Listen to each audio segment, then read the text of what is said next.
Good afternoon বন্ধুরা, দুপুরের রান্নায় চলে এলাম। তার আমার আশীর্বাদে তোমাদের সারাদিনটা খুব ভালো কাটুক। তো এখানে আমি ভাত বসিয়ে দিয়েছি বন্ধুরা, ভাত হয়ে এসছে। এখানে ভেন্ডি ভাজা করছি। ভেন্ডিটা পেঁয়াজ, শুকনো লঙ্কা, 5 ফোড়ন দিয়েই ভাজা করছি ভেন্ডিটা, আর একটু নুন হলুদ দিয়েছি।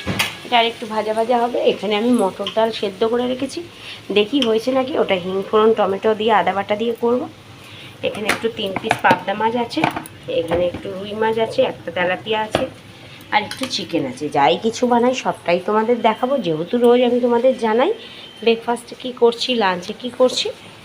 তো 10 মিনিট বাদে আবার আমি ফিরে আসছি। মাছের তেল আমি বসিয়ে দিয়েছি বন্ধুরা, আর এখানে মাছগুলো সব হলুদ নুন দিয়ে মাখিয়ে নিচ্ছি। ঢেঁড়স ভাজাও আমার হয়ে গেল বন্ধুরা, মাছও ভেজে ভেজে আমি এখানে রাখছি, আর দুটো মাছ এখানে দিয়ে দিচ্ছি। আর ডালটা খুলবো। ডাল আমার টমেটো আদা বাটা হিং দিয়ে কাঁচা লঙ্কা দিয়ে হয়ে গেছে বন্ধুরা, খুব সুন্দর খেতে হয়েছে ডালটা। মাছটা বানাচ্ছি বন্ধুরা, কড়াই তেল দিয়েছি, কালো জিরে দিয়েছি, কাঁচা লঙ্কা দিয়েছি।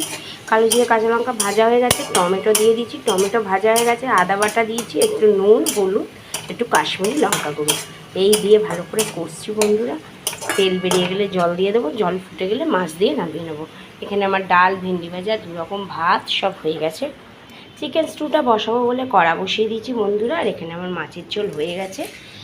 এখানে আমার আলু উচ্ছে সিদ্ধ আছে। তো আজকের মেনু এটাই বন্ধুরা, এই যে চিকেন স্টু করছি, গাজর, বিনস, পেঁপে, আলু দিয়ে, আর মাছের ঝোল করেছি, কালো জিরে কাঁচা লঙ্কা টমেটো আদা বাটা দিয়ে, ডাল করেছি, ভেন্ডি ভাজা করেছি, আর ভাত করেছি। আর এখানে আলু উচ্ছে সেদ্ধ আছে বন্ধুরা। এই হচ্ছে আজকের রান্না বন্ধুরা। তো গোপালের আশীর্বাদে সবাই সুস্থ থাকবেন, ভালো থাকবেন। ভালো লাগলে লাইক শেয়ার করবেন বন্ধুরা। জয় গোপালের জয়।